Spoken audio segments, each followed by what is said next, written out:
about the yes, culture and personality school. Culture and personality schools. Right? Culture and personality school. And that school is initiated in USA 1930, right? And the important anthropologists were Ruth Benedict, then Linton, Cardinal, and Cora Du Bois. These 5 people are very important for this one. And what did the school say? Then culture and personality both influence each other or both impact each other. Here we get 3 different schools of personal culture and personality. One, we say that personality impact culture, right? Here we have taken the example of Ruth Benedict. Then second, culture impact the personality, where we went through the Margaret Mead. Ruth Benedict worked on First of all, Ruth Benedict gave the classical theory of the patterns of culture. Patterns of culture. Each culture has a specific pattern. And this pattern is influenced by the personality. Right? So, culture traits, complexes, pattern configuration. Right? These all are given by Ruth Benedict. Right? And on this, what she draws that there are 2 types of personality. What personalities are there? Apollonian and Dionysian. 2 Greek gods. Apollonian, cool, calm, discipline, uncompetitiveness, very sacred people, and this contra to this one. And for that 3 tribes, kaun sa? Yes, Juni, Pima, Kochiti, ZCP. Juni, Kochiti, and Pima. Right? And then she compared 2 different tribes. One was Juni as Apollonian and Kwakiatun and Haida as Dionysian. Then the second work, वो कौन सा था? Chrysanthemum and the Sword. Japanese national character. Right? उस पे इसने काम किया और उसने कहा था childhood का जो actually क्या होता, what I say ना, childhood practices. You will go all the personality school anthropologists. उन्होंने एक ही बात कहा, child rearing practices are the most crucial practices which shape the personality. आपका लालन पालन कैसे हुआ है, आपका बचपन कैसे बीता है, उससे पता लग जाएगा कि आपका एडल्टहुड पूत के पांव. यस, समझ में आई? यही बात है. इसका मतलब होता है कि आप कैसे हो ये आपके बचपन से पता लग जाएगा. राइट? कि भाई बच्चा कैसा होना है ये शुरू में दिख जाता है. हाँ, कि आपके लक्षण शुरू से दिख जाते हैं कि आप आगे जाके क्या निहाल करोगे. मेरा नाम करेगा रोशन. ये तो ऋतिक के पापा ने कहा था.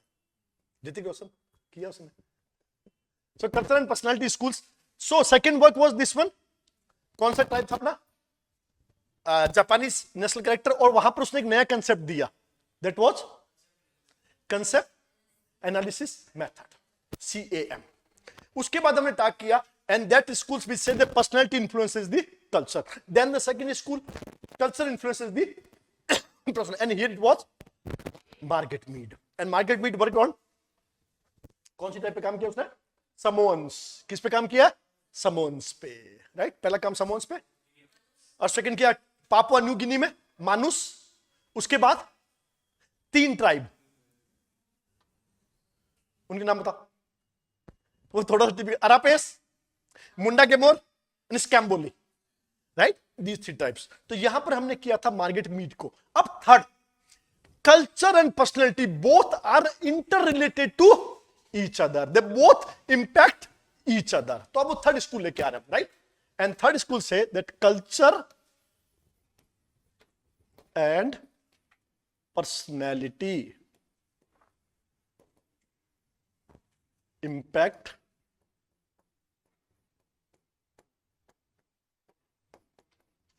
each other. So culture and personality, those are closely interrelated, right? We cannot separate personality from culture, cannot culture from the, as we think, feel and behave. If it is individual, then personality, and if it is collective, then culture.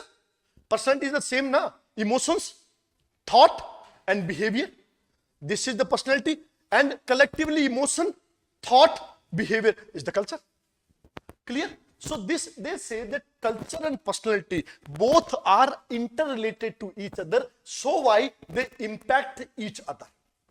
So we cannot say that one is influenced by other. They both influence each other, right? It has a cordial relation between culture and personality. और यहां पे कौन है? यहां पर हमें मिलेंगे it was Linton, second is Gardiner, and third is Ma'am Coradu.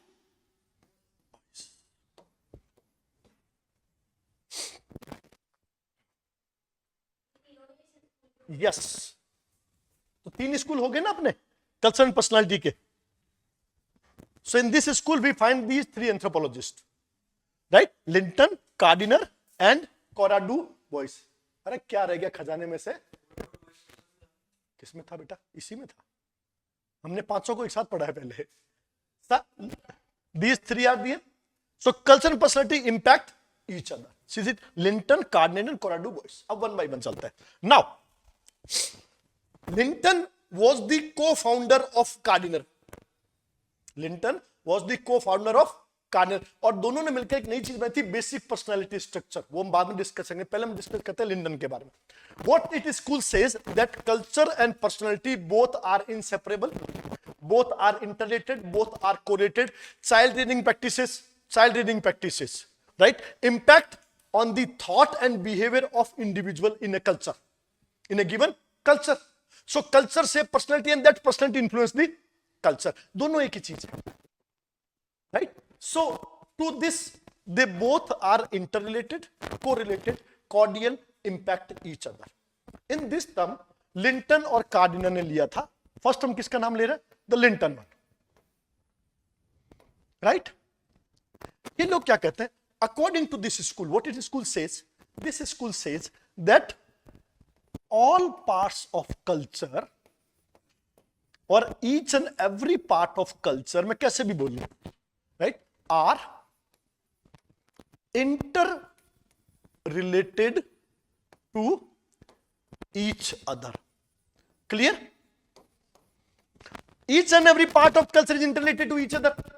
Change in one part will lead to the change in other part. ये बात हम पहले पढ़ चुके हैं. कहां पढ़ी थी हमने? जब स्ट्रक्चर फंक्शनलिज्म कर रहे थे. सेम बात बोल रहा था. ये क्या बोलते हैं? क्या ये बात तो कहते थे, the culture is integrated. Change in one part will lead to change in another part. Structure. यही स्ट्रक्चर वाली बात ये लोग कह रहे हैं कि each and every part or all parts of culture are interdependent to each other. So change in one part will lead to change in. ये इनकी थ्योरी का सबसे इंपॉर्टेंट चीज है. Each and every part of culture is interrelated to each other. So change in one part will change in other part. It means in a society, change in any trait. अब देखो एक simple बात मैं क्या कहता हूं. ये लोग क्या कहते थे कि in a similar culture pattern, similar type of personality origin, right? In a culture where pattern is similar,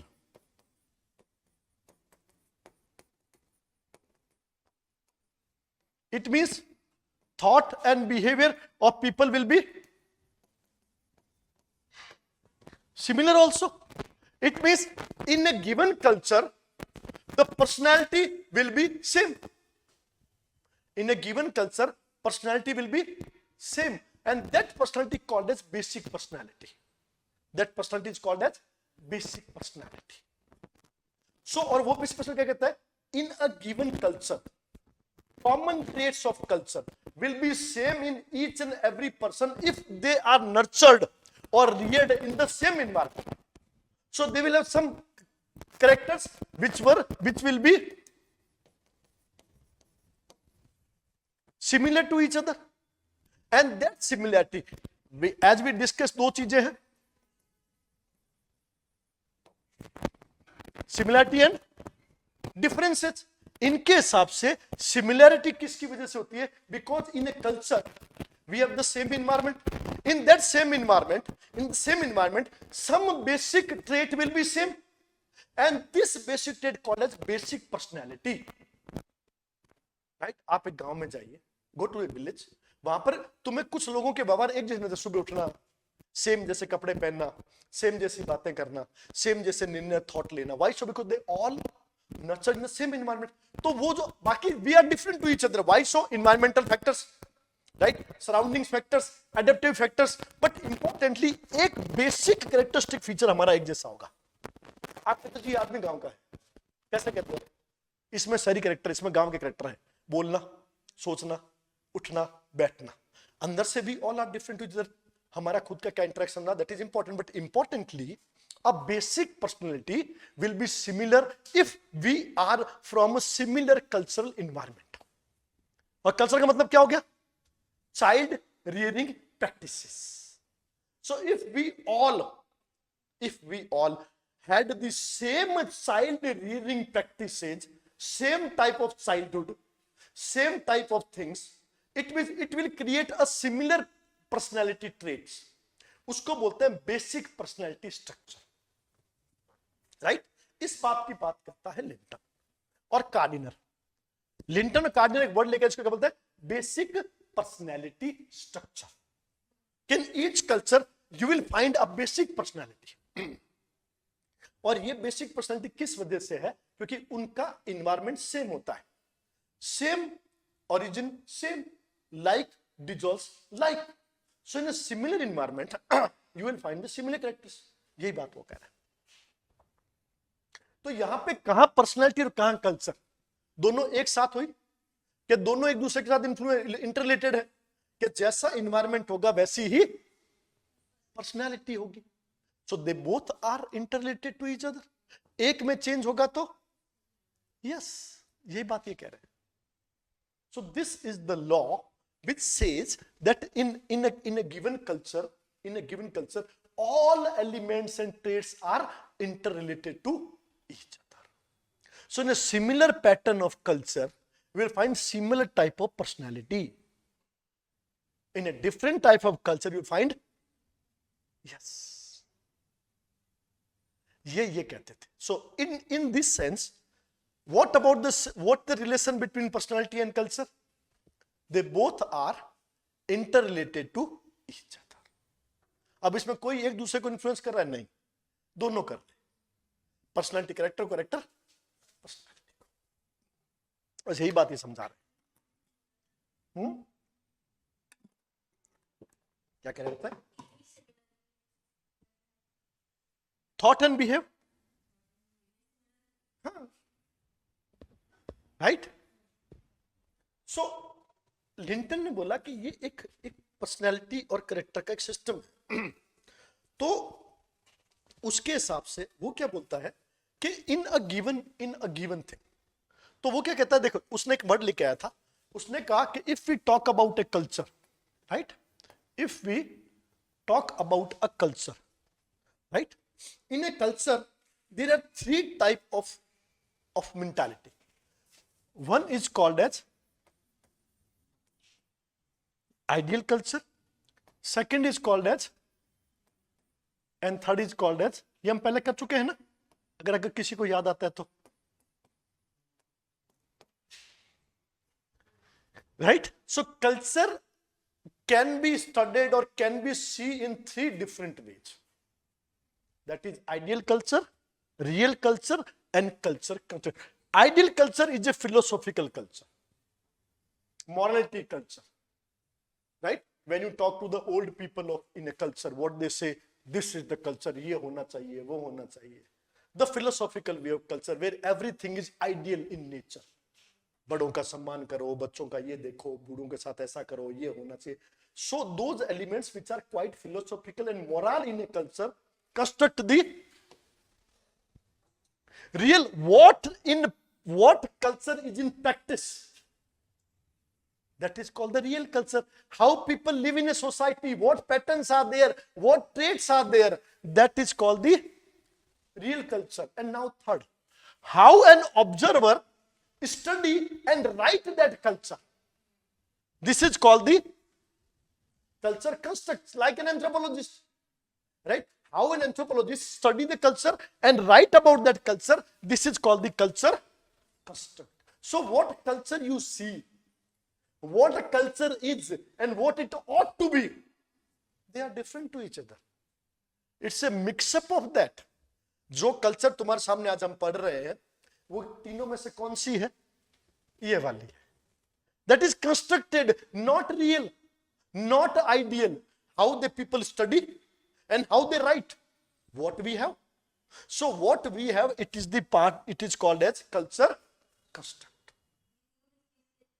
culture को पढ़ने के परिप्रेक्ष्य, कल्चर को देखने, एक कल्चर आइडियल कल्चर कब होती है? When you see the philosophical thing, the culture which is actually the philosophical moral, real, how people live, exactly. और तीसरी कल्चर कंस्ट्रक्ट क्या होता है?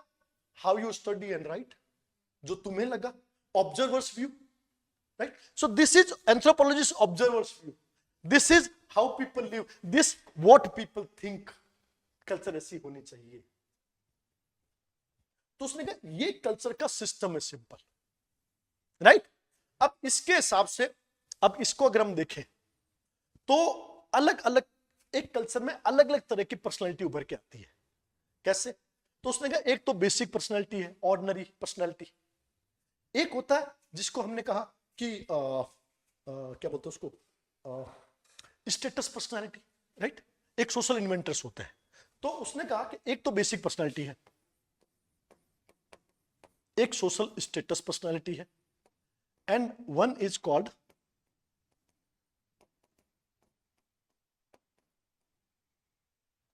so according to different culture, according to a culture we find different type of personality, basic और ordinary और social personality. एक social status personality, sorry, basic status and social inventor. Basic personality को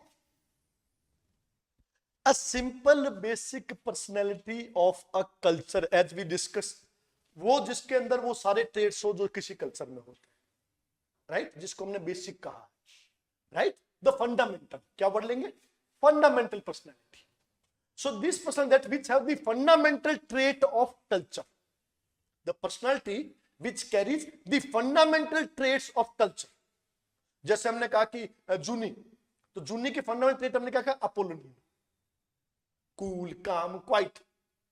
क्वाकेतुल की कैसी है? Dionysian. So they have this basic character personality. Second personality, which have some status in the society. They try to be role model of the personality. Status personality, जैसे religious status, political status, social status. तो उनकी एक अलग personality होती है, मतलब एक अलग personality, इसको बोलते हैं status personality. Personality which shows a specific status. जैसे कोई राजा है, कोई पुरोहित है, कोई लीडर है, रिलीजियस लीडर है, कोई पॉलिटिकल लीडर है, कोई बड़ा लीडर है. जैसे आज आप इंडिया में देखते हो, आप प्राइम मिनिस्टर का अपना एक स्ट्रक्चर है, उनका अपना एक पर्सनालिटी है, लोग उसको फॉलो करते हैं. कोई रिलीजियस लीडर को फॉलो कर रहा है, कोई किसको कर रहा है. So following the status personality, personality which shows a specific status. And third, those people who do not follow the social order, they try to invent new things in a society. उनको हमने क्या word दिया? Right? नहीं follow करते, हमें नहीं जीना समाज के हिसाब से, right? And those people bring change in the society. एक नए तरह का जीवन लेकर आए. क्या आपके ऊपर ब्रिटिशर्स आए, लोगों ने ब्रिटिशर्स की तरह जीना शुरू कर दिया, राइट? तो कोट पैंट वहां से उतर के तुम्हारे घरों में पहुंच गए, पतलूने पहुंच गई, पेंटे पहुंच गई. Some people were there who did not follow the same thing, वरना आज भी वही पहन रहे होते, वही खा रहे होते. So this people are called social inventors, which invent new thing in a society. By not following the same order, they try to invent new things. So these three personality are there, right? ध्यान रखना चाहिए, जो basic, status and social inventor. अब ये कहता है, Linton कहता है कि what according to लिंटन, कि for the personality what is important thing is,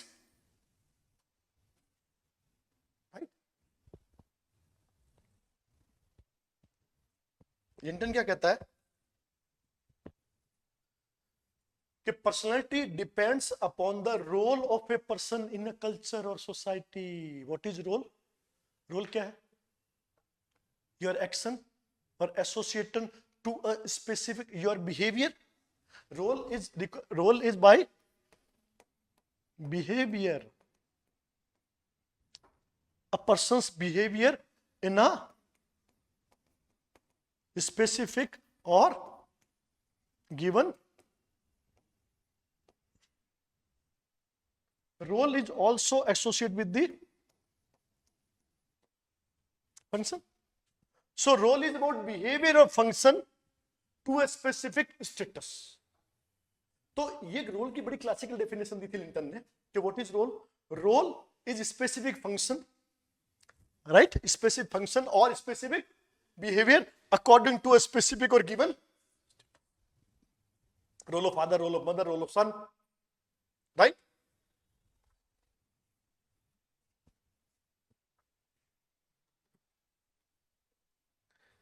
Right. So what your behavior, what should be your behavior, how behavior are affected according to your status or role, right? ये कहता है आप personality को अलग अलग मत करो, it is all about your role and status. आपकी पर्सनैलिटी कैसे? आज आप सन हो कल फादर होंगे, रोल चेंज हुआ, स्टेटस चेंज हुआ, स्टेटस के साथ क्या चेंज हो गया? रोल, और रोल के साथ क्या चेंज हो गया? बिहेवियर। बिहेवियर किसका एस्पेक्ट है? Culture and personality. So with the course of time, with the changing status, role change, and with the role change, personality change. Clear?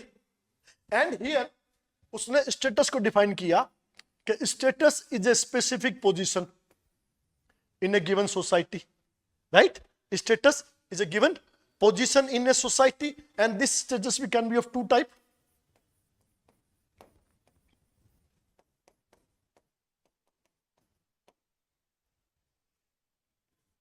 Described and achieved. That we have already studied, role and status.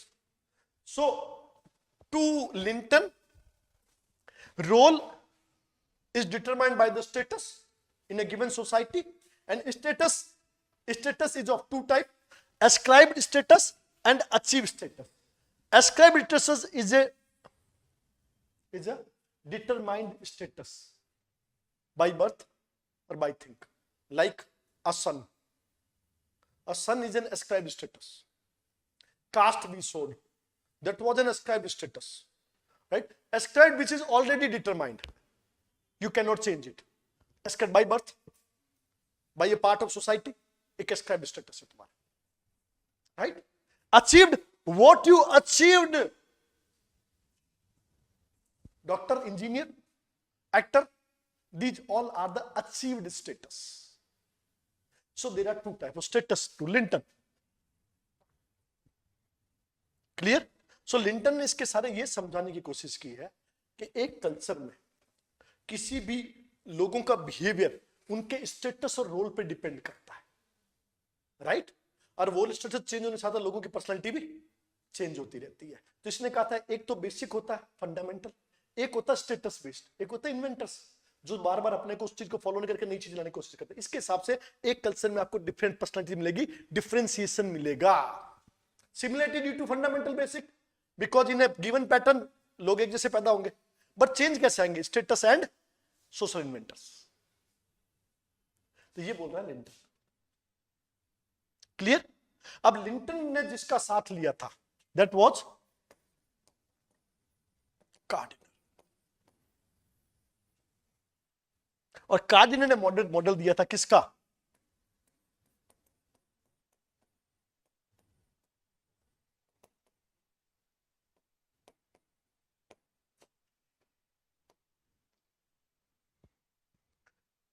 Cardinal given a model called as basic personality structure. अब वो जो बात मैंने बताई थी वो simple बात ये कहता है कि in a given culture, right, in a given culture, due to the similar pattern of culture,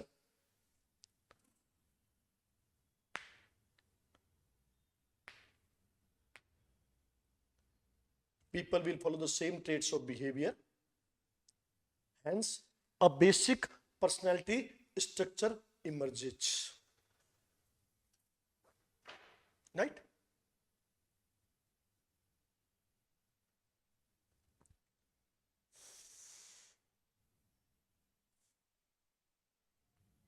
हमने शुरुआत में कल्चर और पर्सनालिटी का क्या रिलेशन दिया था? In a given culture, in similar traits, in similar pattern, right, people will follow the similar traits of behaviour. पर हमने शुरू में क्या कहा था? एक पार्ट है culture, what is culture and what is personality. तो हमने कहा culture is related with the, right, and personality is all about the, right? So in a similar type of child rearing practices or in a similar type of cultural environment, people will behave similarly. Means in a given culture, people have a similar type of personality, and this personality is called as basic personality, right? तो given culture के अंदर आपको एक basic personality बनाएंगे जिसमें वो सारे traits होंगे जो ट्रेट उसके कल्चर रीडिंग में आए हुए हैं, एनकल्चरेशन में आए हुए हैं। अब कल्चरिंग का एक वर्ड और भी हो सकता है, एनकल्चरेशन। तो जब एक जैसा एनकल्चरेशन होगा तो पर्सनालिटी भी, राइट। हमने जापानीज कैरेक्टर पे काम किया था ना, क्राइसैंथेमम एंड द स्वॉर्ड। तो लोग एक जैसे क्यों हो रहे हैं? क्योंकि उनका चाइल्ड रीडिंग एक जैसा हो रहा है। So this was given by Kardiner, basic personality structure. Clear? तो ये इसका एक सिंपल एग्जांपल उसने दिया था।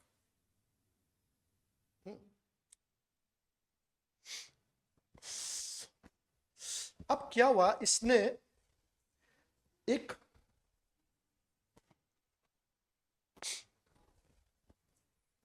सिंपल एग्जांपल लिया। एक गिवन एनवायरनमेंट में दो अलग अलग ट्राइब है, ठीक है? एक तंबोली, राइट, एक तंबोली ट्राइब है और एक सिबेलो ट्राइब है। सिबेलो एंड तंबोली दो ट्राइब है। तंबोली ट्राइब जो है वो हॉर्टिकल्चर है और जो सिबेलो ट्राइब है वो इंटेंस एग्रीकल्चर ट्राइब है। तो इसने कहा था कि in each and every culture there is a culture core, एक कोर कल्चर होती है, राइट? और उस कोर कल्चर का है और दूसरा पार्ट होता है जो सेकेंडरी पार्ट होता है। कोर कल्चर जो है वो उसका चाइल्ड रीडिंग प्रैक्टिसेस, उसके अंदर के बिहेवियर, उसके इन्वायरमेंट से बनती है। और सेकेंडरी कल्चर क्या होती है? जिसमें होते हैं रिचुअल्स। क्या होता है? रिचुअल्स है, बिलीव्स है, ये होता है।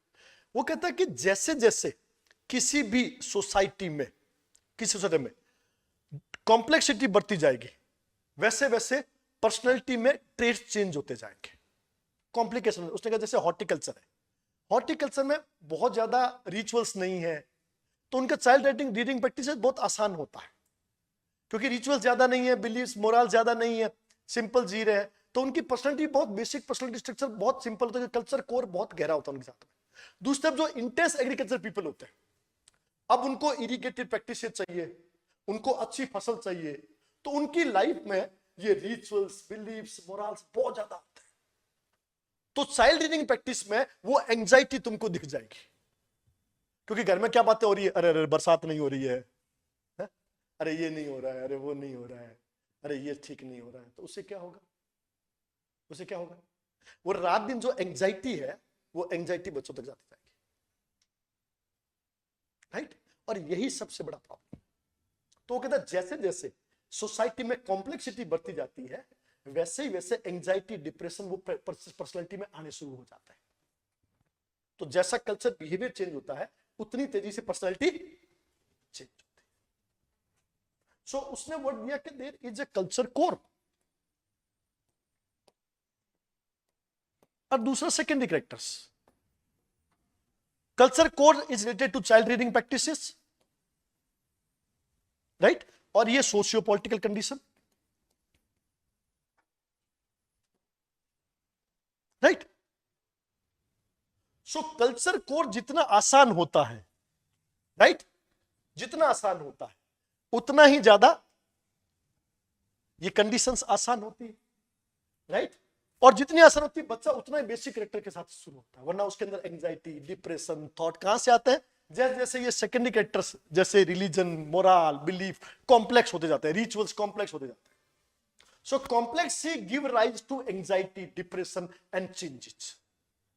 अदरवाइज कल्चर कोर के साथ जुड़ा हुआ है ना, उसकी बेसिक पर्सनालिटी रहेगी हमेशा. पर जैसे जैसे कॉम्प्लेक्सिटी बढ़ जाएगी ये अपनी बेसिक पर्सनालिटी से दूर होते जाएंगे due to the secondaries characters, right? Otherwise they all will be same, but change होते जाएंगे. ये बात कह रहा है तुम्हारा कार्डिनर. कौन कह रहा है? कार्डिनर. कई बातें पिछले में भी नहीं होती, कई बातें पिछले में भी नहीं होती. मेरा दिमाग बहुत अलग काम करता है. मैं हर चीज एक जैसी नहीं पढ़ा सकता कभी भी. It never happens because you every day you go with new things. तो ये मैं छोटी सी बता रहा हूं, culture core and secondary character. Culture core जो बेसिक पर्सनालिटी बनाता है, सेकेंडरी कैरेक्टर जो चेंजेस लाते हैं. तो जितना आसान होगा कल्चर कोर, सेकेंडरी कैरेक्टर जितने कम होंगे, जितना इन्फ्लुएंस कम होगा, उतने बेसिक पर्सनालिटी ज्यादा होगी, जितने ज्यादा कॉम्प्लेक्सिटी बढ़ती जाएगी. तो एग्जांपल उसने लिया, कौन सा लिया? पहला एग्जांपल कौन सा दिया उसने? मैंने दो एग्जांपल तुमको दिए थे, तांबोली, तंबोली एंड, तुमको एक तो याद नहीं रहता बच्चों को.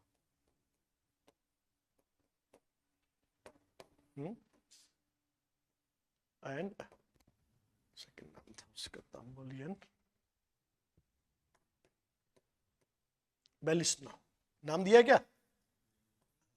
नहीं होगा, नहीं होगा.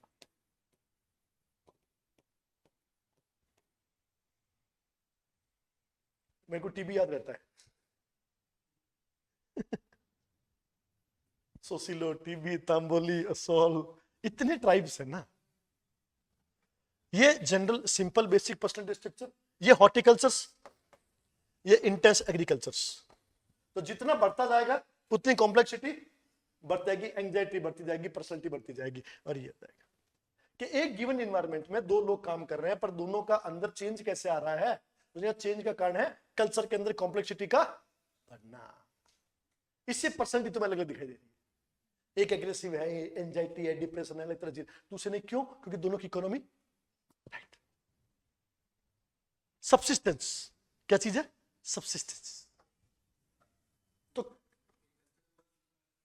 सेकेंडरी कैरेक्टर्स कल्चर कोर में जो रीडिंग प्रैक्टिसेस, वो जितनी आसान होगी उतना बेसिक पर्सनालिटी पावरफुल होगा, वरना चेंजेस शुरू होंगे, एंजाइटी बढ़ेगी, कॉम्प्लेक्सिटी बढ़ेगी. तो उसने कहा with the increasing complexity in society what happens?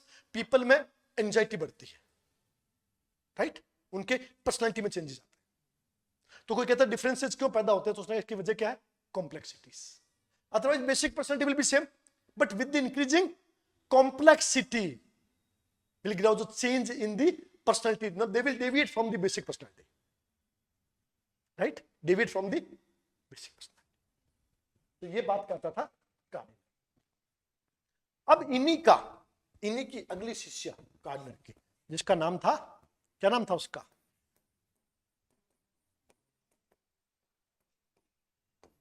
ये मोहतरमा. हाँ जी, जहां दिमाग का बात आएगा लेडी ज्यादा होगी.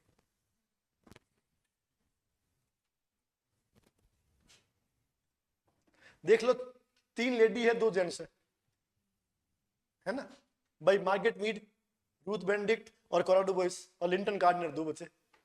Now she was with the Kardiner की शिष्य रही थी. इसने क्या किया? She is also going with the basic personality structure, core construct, all this thing what already has been done. इसने कहा now just make it scientific. अभी तक हमारे पास साइंटिफिक कुछ नहीं है, हमने माना किया. तो उसने कहा इसको साइंटिफिक करते हैं. तो कैसे करते हैं? इसने कुछ टेस्ट ऑर्गेनाइज किए. क्या किया इसने? टेस्ट. ही प्रपोज सम टेस्ट. जैसे एक टेस्ट को नाम दिया इंक ब्लॉट टेस्ट, राइट? एक हो गया थीमेटिक एप्रिसिएशन टेस्ट, राइट? और इस टेस्ट को बोलते हैं रोसर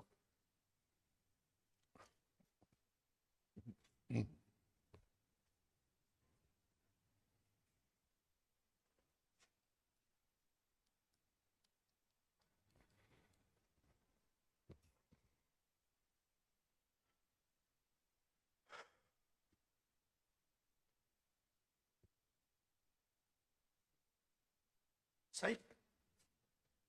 रोसर इस टेस्ट को और ink blot test and thematic, इसको बोलते हैं टेट। एक ही टेस्ट है, दो टेस्ट हुए ना, एक इंक, ये दोनों एक ही है। तो Rorschach test, Rorschach test, Rorschach test और ink blot test and secondly thematic appreciation test. ये क्या कर रही है, ब्लॉक बना रही है, इंक ब्लॉक, उस पर कुछ डिजाइन्स बना देती है, डायग्राम्स बना देती है, राइट, कुछ एक वर्ड का टेस्ट पजल बना देती है। फैमिलीज में जाते हैं, वहां जाके उनके एडल्ट से, बच्चों से अलग अलग सेक्स से क्वेश्चंस पूछते हैं ऑन द बेसिस पे आपको इस ब्लॉक में क्या दिखाई दे रहा है। जैसे साइकोएनालिसिस टेस्ट होता है ना, एक खाली ब्लॉक दे देते हैं जिसमें डॉट्स बने होते हैं, उस डॉट्स में आपको कौन सी तस्वीर दिखाई दे रही है, दैट शोज योर मेंटालिटी। तो ये इस टेस्ट को बोलते हैं इंक ब्लॉक टेस्ट। एक थीम दे दिया कि अगर इस थीम में होते तो आप कैसे बिहेव करते, वो थीमेटिक एप्रिसिएशन टेस्ट हो गया, TAT. So now she started with the scientific test, ये पता करने के लिए कि कैसे कल्चर पर्सनालिटी इंफ्लुएंस हो रहे हैं ऑन दिस। और इसके लिए इसने क्या कहा, इसने सुना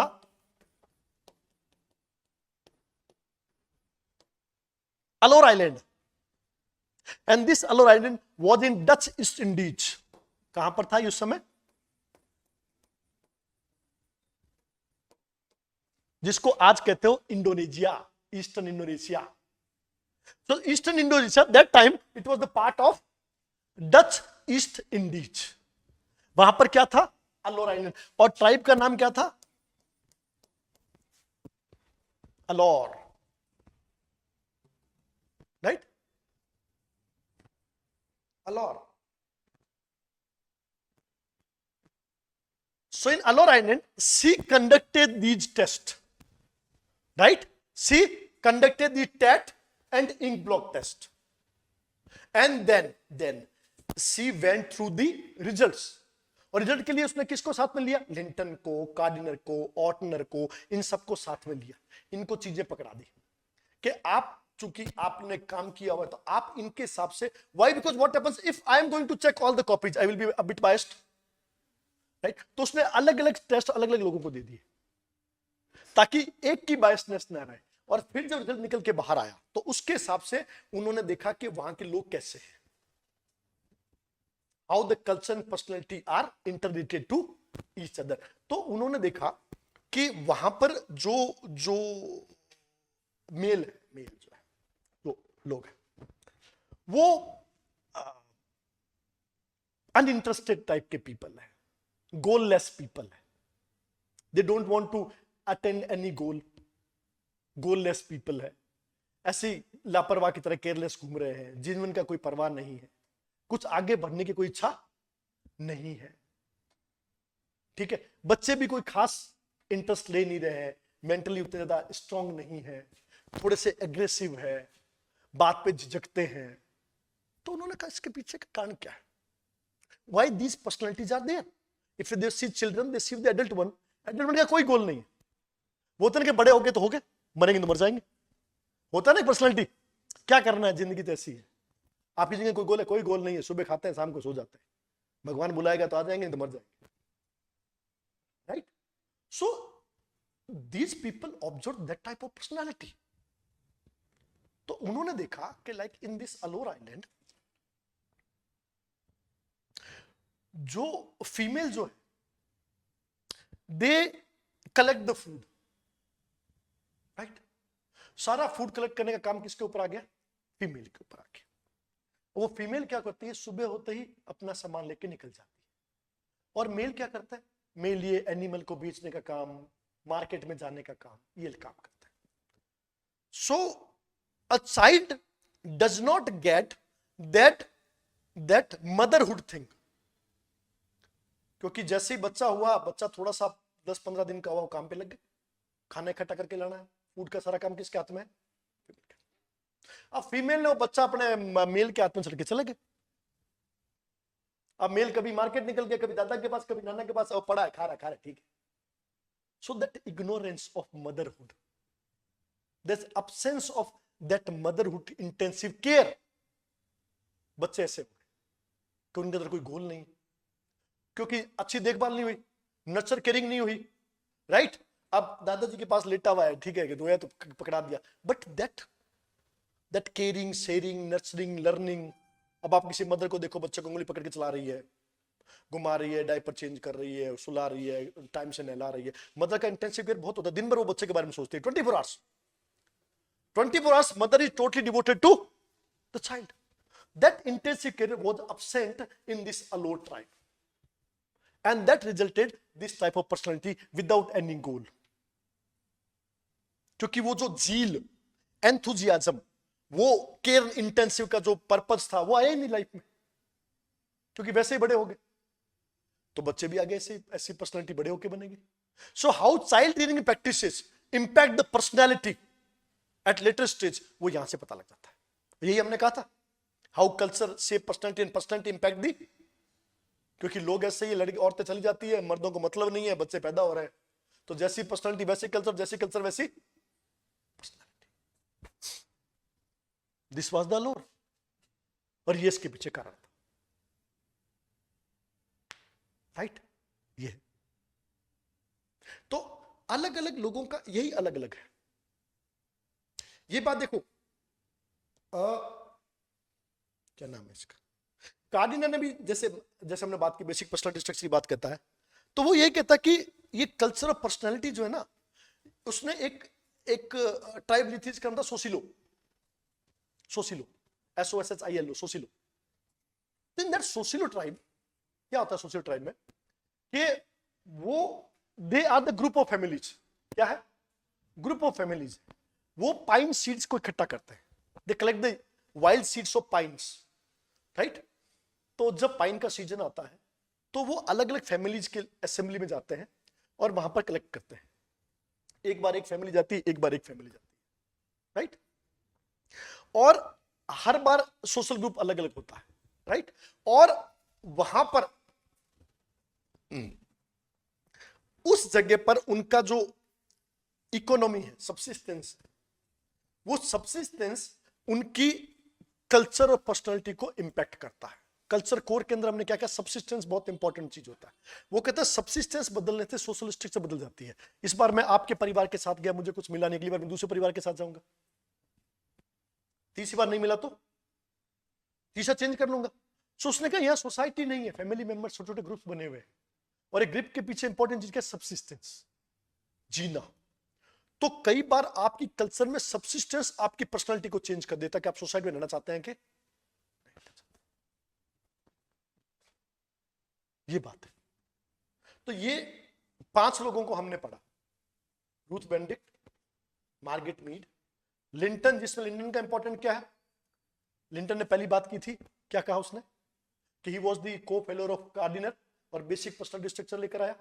फिर उसने कहा था 3 टाइप की कल्चर होती है, आइडियल, रियल, कल्चर कंस्ट्रक्ट। उसके हिसाब से उसने कहा जो कल्चर आप देख रहे हो, फिर उसके हिसाब से उसने आगे क्या कहा था, उसने कहा स्टेटस एंड रूल। ये कौन लेके जा रहा है, ये लेके जा रहा है Linton.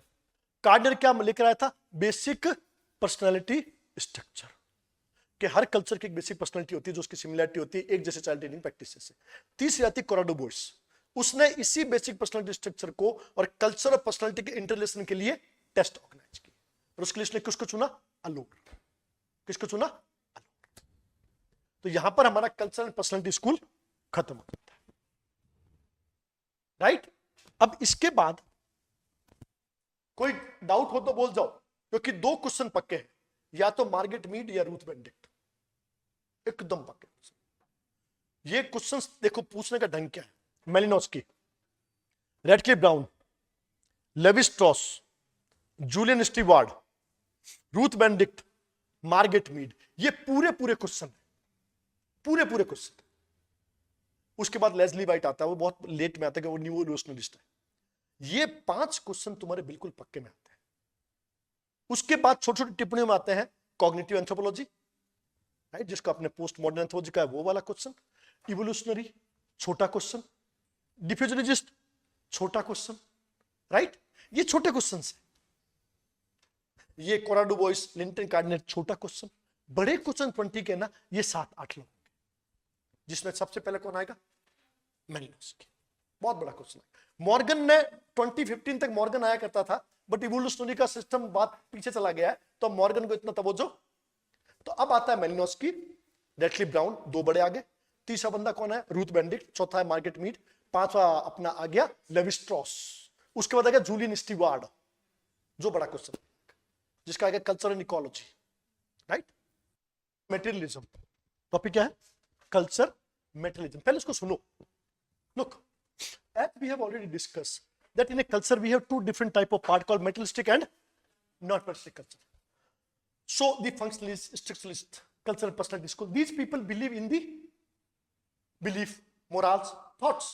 So these people are very much associated with the non-materialistic part of culture, non-materialistic aspect of culture. Culture materialism actually focus on the materialistic aspect of culture. How these materialistic aspect of culture frame the non-materialistic part of culture, how they impact the non-materialistic part, means how the availability of resources, cost of resources, benefit of resources, how they influence thought and behavior of a culture. So now materialist aspect is more important other than non-materialistic aspect. तो ये जो चीज लाते हैं कि in a society productivity is always worshipped, उत्पादकता पूजी जाती है, and this productivity is associated with the materialistic aspect of culture. तो इसका एग्जांपल देता है मार्विन हैरिस। मार्विन हैरिस बोलता है कि materialistic aspect influence culture as a whole, whether it is belief, morals and other things. So उसने कहा culture जो है वो तीन अलग अलग पार्ट में अरेंज होती है। The first called infrastructure, second structure, third is suprastructure. So it's like a cake, right. तो उसमें सबसे नीचे कौन है? इंफ्रास्ट्रक्चर, जो बेस है। उसके ऊपर कौन आएगी? स्ट्रक्चर। और उसके ऊपर क्या होती है? सुप्रास्ट्रक्चर। तो इंफ्रा, स्ट्रक्चर, सुप्रा, तीन पार्ट, राइट। अब वो कहता है कि जो इंफ्रास्ट्रक्चर है ये क्या है? इसने कहा ये प्रोडक्शन है, ये मेटलिस्टिक एस्पेक्ट है, राइट। ये क्या है? मेटलिस्टिक एस्पेक्ट है। तो उसने कहा इसमें दो चीज होती है। देखो ये पूरा की पूरा जो ये प्रोडक्टिविटी है वो तीन चीज पे मान करते हैं, इन्वायरमेंट, टेक, इकोनॉमी या एनर्जी। ये तीन चीज पे ये सारा खड़ा है। किस चीज की बात करता है? एक तो सराउंडिंग, वो क्या हुआ? दूसरा एनर्जी, या जिसको तुमने क्या कहा? और तीसरा क्या है? किसी भी कल्चर में तीन चीज सबसे इंपॉर्टेंट है। Environment, surrounding environment, on the basis culture is formed. What is culture? Adaptation to the environment. Tech, technology, science, energy and economy. This is the base of a culture. Harris बोलता है कि culture एक इस form में है, infrastructure, structure and suprastructure. In infrastructure what we have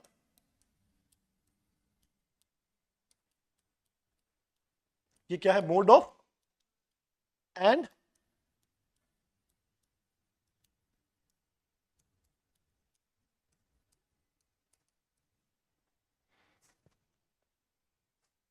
population and production. Mode of reproduction क्या है? It represents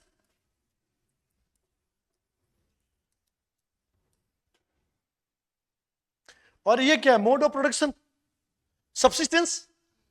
दुनिया में सबसे पहली जरूरत क्या है? बेसिक।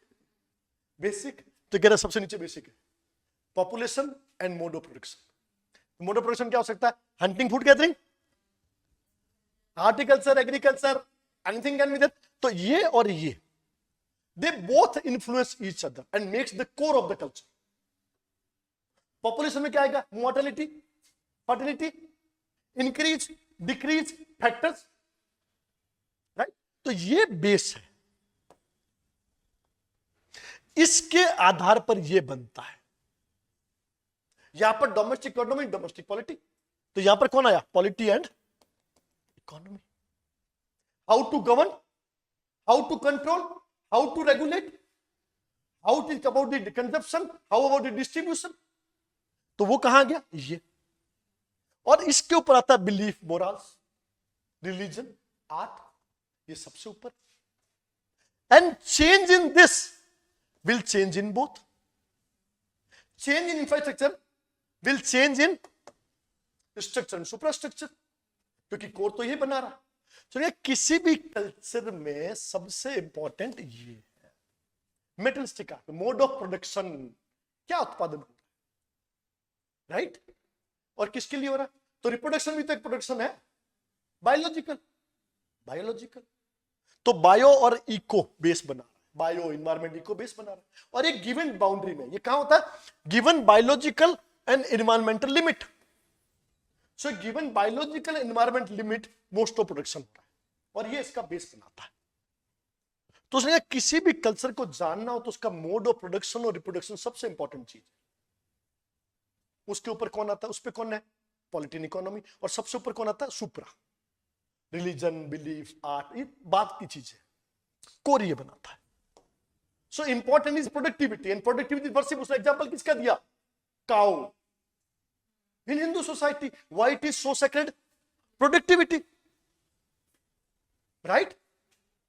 तो उसने एक एग्जांपल दिया, a farmer will die to starve but will not eat cow. इतना ज्यादा वो सेक्रेड मानते हैं, क्यों, प्रोडक्टिविटी।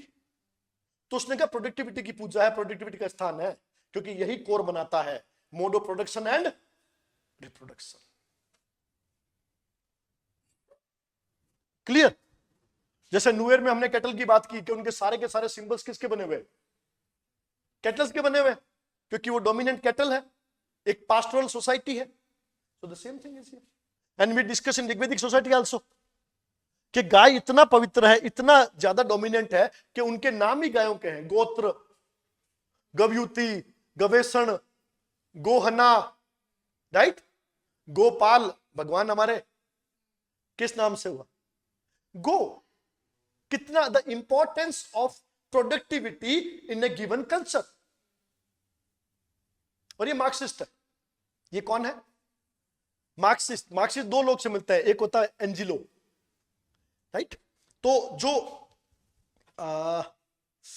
कार्ल मार्क्स और एंजिलो, इनका जो थॉट है, it is all about the productivity. Those who will own the productive will own the polity.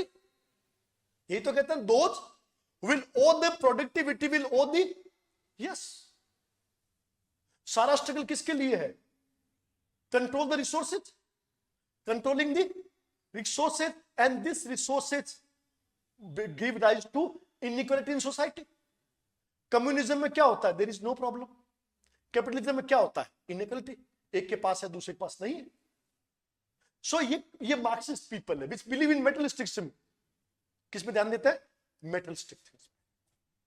तो ये मार्विन हैरिस का कल्चर मेटलिज्म बोलता है, प्रोडक्टिविटी बोलती है, उसका तरीका बोलता है कि बेस क्या है, बेस क्या है, प्रोडक्शन, रिप्रोडक्शन। उसके बाद तुम्हारी पॉलिटिकल इकोनॉमी आती है, उसके बाद तुम्हारा रिलीजन और आर्टिक्चर आता है। क्योंकि वो किससे बात करते हैं, मेटलिस्टिक एस्पेक्ट, मेटलिस्टिक एस्पेक्ट। अब अगर इसकी जगह मैं लेस्ली वाइट को ले आऊं, देखो ये सब लोग, एक लेस्ली वाइट नियो इवोल्यूशनरी जाएंगे ना जब, तो वो ये कहता था कि किसी भी कल्चर में, राइट, किसी भी कल्चर में का डेवलपमेंट जो है, development it depends upon the per capita consumption of energy. कि किसी भी कल्चर में कोई भी आदमी कितनी एनर्जी कंज्यूम कर रहा है, उस हिसाब से कल्चर का डेवलपमेंट देख सकते हैं। उसने कहा एग्जांपल लो, जैसे हम बात करते हैं इन प्री हिस्ट्री पीरियड, वहां पर सिर्फ एक एनर्जी है, कौन सी एनर्जी है, human is like an energy. वो खुद दौड़ रहा है, हंटिंग कर रहा है, फूड गैदरिंग कर रहा है, तो वहां पर सिर्फ एक एनर्जी काम कर रही है। कौन सी काम कर रही है, ह्यूमन एनर्जी। सो ये लेस पायदान पर यहां पर खड़े। इसके बाद में शुरू होता है domestication of plant and animal. तो अब तुमको प्लांट एनर्जी मिली और साथ में किसकी एनर्जी मिली, कैटल या एनिमल एनर्जी मिली। उसके बाद आप थोड़े आगे आए तो मेटल एनर्जी मिली, फिर आगे आए इंडस्ट्रियल एनर्जी मिली, and it goes on. Culture बढ़, सिविलाइजेशन बढ़ती गई। हाँ, मेटल एनर्जी, एनर्जी का मोड चेंज होता गया, you found new ways to get energy, तो उससे क्या हुआ, एनर्जी गेन बढ़ता गया पर कैपिटा, और बढ़ने के साथ साथ तुम्हारी कल्चर इवॉल्व होती गई, सिविलाइजेशन बनती गई। तो उसने कहा एनर्जी इंपॉर्टेंट क्या है, एनर्जी। उसने कहा culture is equal to E plus T, energy plus technology. So a progress of culture is based upon the per capita consumption of energy with technology. तो जैसे टेक्नोलॉजी बढ़ती जाएगी एनर्जी बढ़ता जाएगा। तो ई प्लस टी, सी बराबर ई प्लस टी, ये बोल रहा है लेस्ली वाइट। और एनर्जी, अब सारे बात किसकी कर रहे हैं, देखो सब मेटेरियलिस्टिक एस्पेक्ट पे आ रहे हैं, कोई बिलीफ नहीं, कोई थॉट नहीं, कोई मोरल्स नहीं, किसकी बात कर रहे हैं, energy production, technology, materialistic aspect of life. इसमें एक बंदा आता है जिसका नाम होता है जूलियन स्टीवार्ड। क्या नाम होता है, Julian steward.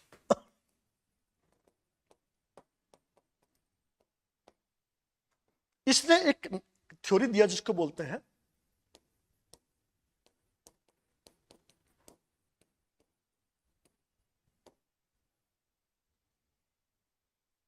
ecological anthropology. The concept of ecological anthropology was given by Julian Stewart to Stewart.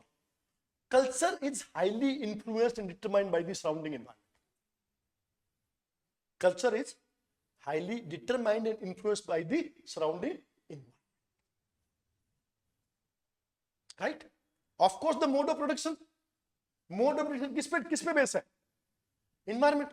तो इसने कहा कि किसी भी कल्चर के कोर में क्या है, इन्वायरमेंट। क्या है, इन्वायरमेंट, टेक, राइट। ये कल्चर का कोड है, इको, ये कल्चर का कोड बनाता है, economy, tech, environment. Because what is culture, adaptation to the surrounding environment. So culture is influenced by environment. Environment determines what type of culture will be there. Right? तो ये बात है। So how a culture interact with the environment, that shows the growth of a culture. तुम्हारा culture के साथ में कैसा adjustment है, वही तुम्हारी कल्चर की प्रोग्रेस को बताएगा।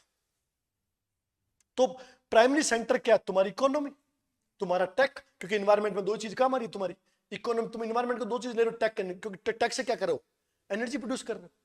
तो उसने कहा ये तुम्हारा कोर है, किसी कल्चर का प्राइमरी चीज है ये, बाकी सेकेंडरी है, प्राइमरी क्या है, वो कोर है तुम्हारा।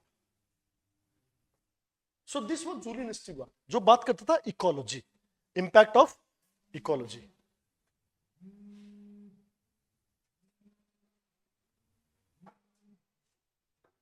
Right? Ecology. So it is called the ecological anthropology of Julian Stewart. जो किस पे एम्फेसिस करता है, सराउंडिंग।